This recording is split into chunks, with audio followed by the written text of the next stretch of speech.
आदि कर्मयोगी अभियान इस परिवर्तनकारी सोच के साथ शुरू किया गया है कि प्रत्येक आदिवासी गांव आत्मनिर्भर और स्वाभिमानी बने। इस अभियान के माध्यम से ये सुनिश्चित करना है कि राष्ट्र के विकास की यात्रा में आदिवासी समुदाय की भी भागीदारी हो और विकास का लाभ भी सभी आदिवासी क्षेत्रों और लोगों तक पहुंचे। मैं यहाँ आदिवासियों के चरित्र के बारे में मैं कहना चाहूँगी। आदिवासी जो सदियों से इस भारत में रहते हैं, लेकिन आदिवासी का चरित्र ऐसे है, आज हम देश आज़ादी के 75 वर्ष से ज़्यादा हो गया है, लेकिन आदिवासी अभी तक उसी जगह पे है जहाँ आदिम काल में थे, क्योंकि आदिवासी अपने स्वाभिमान से जीते। आदिवासी कभी किसी को मांगते नहीं, अपने अंदर ही उनके ज़रूरत क्या है वो खोजते हैं और जानते हैं ये डेमोक्रेटिक कंट्री है और वोट देते हैं, लेकिन मांगना कभी सीखे नहीं। उनके गांव में रास्ता है कि नहीं, बिजली आया कि नहीं, जो भी सुविधाएं सरकार द्वारा हो रहा है खुद सरकार दे रहे हैं उनके द्वार जाके तो ठीक है, नहीं दे रहे हैं तो भी वो भी ठीक है। इसीलिए आज हम उनके लिए स्वतंत्रता से सोचने को पड़ता है गवर्नमेंट को कि उनके लिए भी हम लोगों को सोचना है और उनको सिखाना है सोचने के लिए, खुद के लिए। आज बहुत सारे आदिवासी भाई बहन IAS IPS तो बन गए हैं। ये केवल गिने चुने हैं, बाकी ट्राइबल भाई बहन वहीं पे ही रहते हैं, खुद से अपने जीविका अर्जन करते हैं, खुद से खाते पीते हैं, लेकिन मांगते नहीं। लेकिन गवर्नमेंट नहीं देते हैं, लेकिन किसी के पास पहुंच रहा है, किसी के पास नहीं। आज गवर्नमेंट उनको आवास योजना के लिए तहत उनके लिए भी व्यवस्था किए हैं, लेकिन बहुत सारी चीजें हैं वो हम बोल नहीं सकते, क्योंकि वो आते हैं, मीटिंग आते हैं, उनके नाम इंक्लूड नहीं किया जाता, लेकिन बार बार वो कट जाते हैं। इसीलिए गवर्नमेंट आज स्वतंत्रता से स्पेशली उनके लिए सोच रहे हैं। उनका घर होना चाहिए, उनके बच्चे स्कूल जाना चाहिए, उनके गांव पे रास्ता होना चाहिए, बिजली होना चाहिए, पानी होना चाहिए। स्वतंत्रता से हमको सोचना चाहिए और उनको सिखाना चाहिए, कुछ बोलना सीखे, खुद के लिए, खुद के समाज के लिए कुछ करना सीखे। हम लोगों को सहयोग करना होगा और उनको भी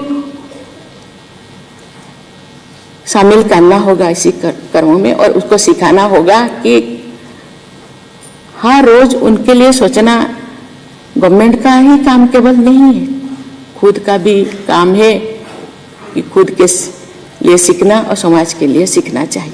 आज इसीलिए गवर्नमेंट ने ये आदि कर्मयोगी योजना शुरुआत किए हैं। मुझे लगता है इसी से आज जो हम सपने देख रहे हैं 2047 तक देश को हम एक विकसित राष्ट्र बनाने के लिए उनका भी सहयोग होना चाहिए, क्योंकि आज 10 से 15 करोड़ आदिवासी जो पिछड़े हो गए उनको भी साथ में लेना चाहिए, और केवल साथ में लेना चाहिए नहीं, उनको भी सिखाना चाहिए, वो भी खुद आगे बढ़ना चाहिए।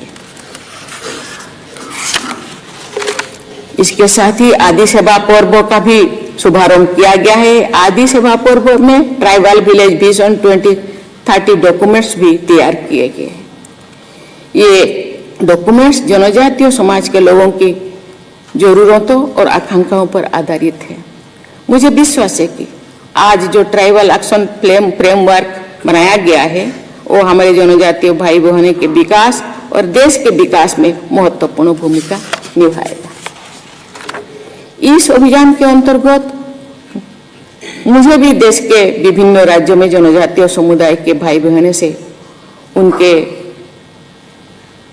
अनेक अवसरों पर संवाद करने का अवसर मिला है। आदिवासी समुदाय के प्रतिनिधि जो अलग अलग कार्य क्षेत्र में जुड़े हुए हैं वे राष्ट्रपति भवन में आए और उन्होंने अपने विचार साझा किए। जमीनी स्तर पर सरकारी योजनाओं को लागू करने में जो चुनौतियां हैं उनके बारे में भी उन्होंने बताया।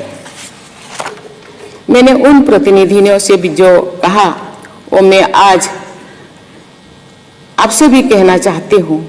आज यहाँ देश भर से अधिकारी आए हुए हैं जो अभियान को और योजनाओं को लागू करेंगे और आदिवासी समाज की भागीदारी सुनिश्चित करेंगे। आप सब संकल्प लें कि आदि कर्मयोगी अभियान का उद्देश्य पूरा करना है और सभी जनजातीय भाई बहनों को साथ लेकर उनके विकास के लिए अथक परिश्रम करना है। आज आप सब ने इस नेशनल कॉन्क्लेव में भाग लिया है। मुझे विश्वास है कि आज के इस कॉन्क्लेव में आपको दूसरे राज्यों से और अधिकारियों से कुछ सीखने को भी मिला होगा। आपको अपनी चुनौतियों का सामना करने अथवा अपनी समस्याओं का समाधान करने की तरीका भी समझ में आए होंगे। आप सबने अपनी बेस्ट प्रैक्टिसेस भी साझा किए होंगे। मैं आशा करती हूँ कि आप सब अपने अपने क्षेत्र में जाकर नई ऊर्जा और नवीन सोच के साथ कार्य करेंगे तथा एक दूसरे से संपर्क भी बनाए रखेंगे। देवियों और स्वजनों, भारत एक जनजातीय समुदाय देश की सामाजिक सांस्कृतिक विविधता का महत्वपूर्ण हिस्सा है। जनजातीय परंपराएं हमें याद दिलाती है कि विकास प्रकृति के साथ सामंजस्य में ही होनी चाहिए। इन समुदायों के समग्र विकास के लिए हाल के वर्षों में सरकार ने अनेक ठोस कदम उठाए। इन प्रयासों का उद्देश्य केवल आर्थिक सहायता देना नहीं है, बल्कि जनजातीय समाज को शिक्षा, स्वास्थ्य, रोजगार, तकनीकी कौशल और शासन व्यवस्था में समान भागीदारी के अवसर भी प्रदान करना है। सरकार ने जनजातीय क्षेत्रों में आधारभूत सुविधाएं का तेजी से विस्तार किया है। सड़क, बिजली, स्वच्छ जल, स्वास्थ्य केंद्रों और विद्यालयों की पहुंच बढ़ाई गई है। शिक्षा के माध्यम से जनजातीय युवाओं को मुख्य धारा में जोड़ने के लिए आवासीय विद्यालयों और छात्रवृत्ति कार्यक्रम की व्यवस्था की गई है। कौशल विकास और स्वरोजगार योजनाओं से पारंपरिक कारीगरी, हस्तशिल्पी और उद्यमिता को नई दिशा मिली है। इन प्रयासों से न केवल आजीविका के साधन बढ़े हैं, बल्कि आत्मविश्वास और आत्मनिर्भरता की भावना भी मजबूत हुई है। देवियों और स्वजनों, आदि कर्मयोगी अभियान के द्वारा ग्राम सभाओं और समुदायों के नेतृत्व वाली संस्थाओं को सशक्त बनाने से जन भागीदारी की भावना को मजबूती मिली है। इस अभियान में हमारी आदिवासी समुदाय के ज्ञान और प्रकृति के प्रति प्रेम का सम्मान भी निहित है।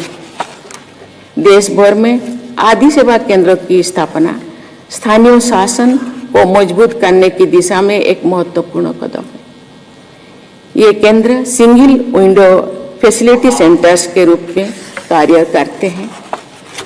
देवी और स्वजनों, मुझे ये जानकर बहुत खुशी हो रही है कि प्रगति के साथ साथ जनजातीय समाज की संस्कृति, परंपराओं और ज्ञान के संरक्षण पर भी ध्यान दिया जा रहा है। आदि संस्कृति जैसे पहल ये दिखाती है कि सांस्कृतिक पहचान और आर्थिक प्रगति दोनों ही विकास के पूरक स्तंभ है।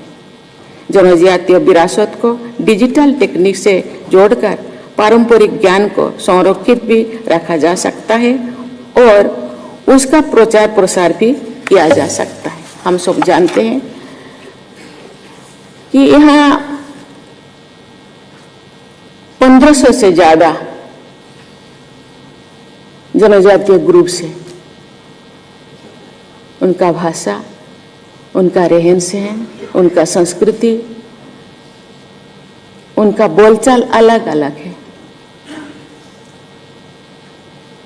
इसीलिए उनके भाषा संस्कृति आहिस्ता आहिस्ता विलुप्त हो रहा है।